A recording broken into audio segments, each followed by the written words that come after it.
one man is tough enough to stop the evil outlaw Tex Hex. He's Bravestarr. Neutral laser and laser fire figures sold separately. You're a buster, Tex Hex. My laser fire backpack makes me unstoppable. Your history, Bravestarr. Never. Think you're tough enough for my neutral laser cannon? Watch this. Ah! What happened? Laser fire. Neutral laser, laser fire, Bravestarr, and Tex Hex. Each sold separately, batteries not included. View from Mattel. Alright, this week I want to take a look at the Bravestarr series. Now, Bravestarr was an animated TV show that aired from 1987 of September to February 1988. Bravestarr was a Native American space cowboy who defended the galaxy against the evil outlaw Tex Hex. Now, Bravestarr wasn't alone in his endeavors to stop Tex Hex. He had his faithful horse, Thrity-Thirty, who was part android, part horse, who could stand up on two legs and had muscles the size of a bodybuilder, and could also brandish a shotgun. So, this is about as far out there as it gets.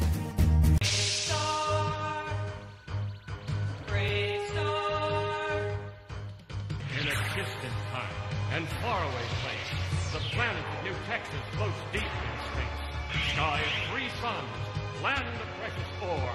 The carrion rush brought outlaws by the score.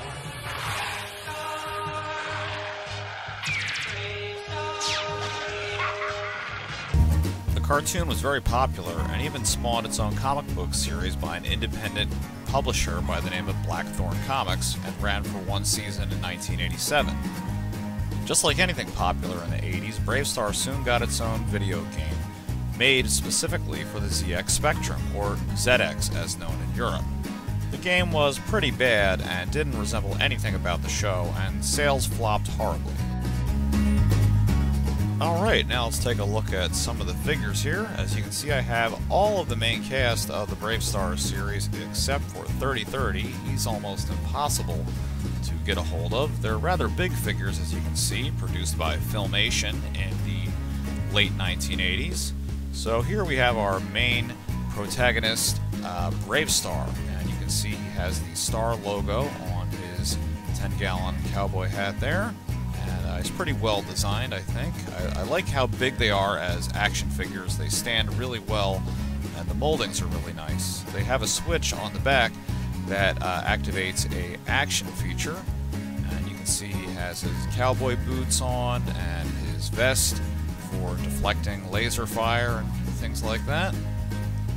And now if you take and press in on the little button on the back of his back, Bravestarr, if he had his gun, which unfortunately I'm missing at the moment, he could draw his gun, and with some of the battery-powered laser packs, you could pretend that he was having a shootout with Tex Hex. So I think that's pretty neat that they did that, and the fact that they were battery-powered was pretty cool too. Now here's Tex Hex, and he's probably my favorite out of the series. You can tell right off the bat that this is definitely a bad guy. He looks a lot cooler than his cartoon doppelganger, though. As you can see, the yellow teeth and the red eyes. He almost looks like an insect with his black cowboy hat and silver hair. And of course, he has no taste in clothing at all, so he's just wearing this crazy dark green and gray outfit. And he's got his black boots and black cowboy gloves on, and it's really a menacing looking figure. And again, he also has his silver hair in the back and the action button in the center of the figure there. And again, just like Bravestarr, Tex Hex, if you press the button, he would draw his pistol and fire at Bravestarr. So most of them had that same action feature. There was only about 6 action figures that were actually made for the series, so it's a very small line that was produced, but was actually pretty successful. Alright, now we have another villain in the Bravestarr series. This is Tex Hex right-hand man, and his name is Sandstorm. He's a red reptilian anthropod who can exhale giant clouds of sand out of his face. He kind of looks like a Cthulhu or an octopus, and is really menacing with his big fangs. And you can see he has these tubes that connect to his breathing apparatus on the front of his outfit, so that way he can breathe in environments that aren't suited to him with his sand. And you can see he has these scaly reptilian scales on his arms, and his whole skin just kind of looks very scaly and reptilian.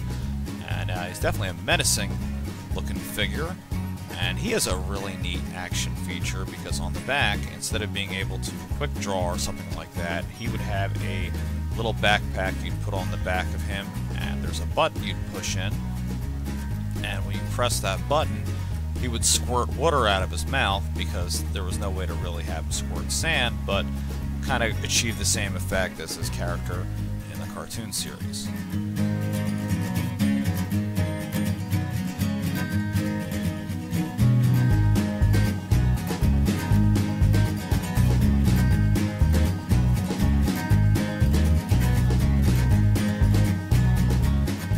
Right, and then we have one of Bravestarr's close friends, and this would be called Handlebar.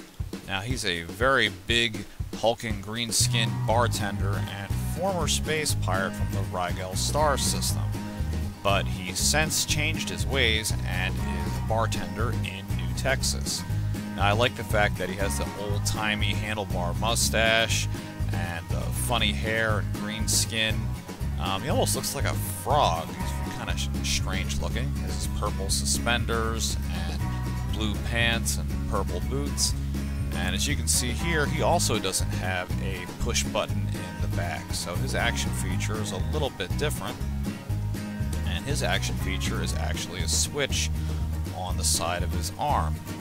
Now what he would do is you take the arm, and hold it upright like this, and you click it into position. Alright. Then you push this little button up here. And, uh-oh, hang on, I think having a little bit of... his arm was... I think I had his hand in upside down there. There we go. Let's flip that back around. And okay, you lock that into place and push in this little button here. And his hand flips over really quick. So that way he would have his gun kind of on the counter of his bar, and he can quickly, you can imagine he'd bring up his arm and quickly turn it around for, you know, quick draw. So he's a cool, good guy in the Bravestarr series. So that's all the characters that I have here. Alright, well, I hope you guys enjoyed taking a look at the Bravestarr line of toys with me today, and I'll see you back here next week. Hey guys, if you liked the video that you just watched, go ahead and hit that subscribe button down below. And if you do the Facebook or Twitter thing, follow me at #KingaRetro. See you next time.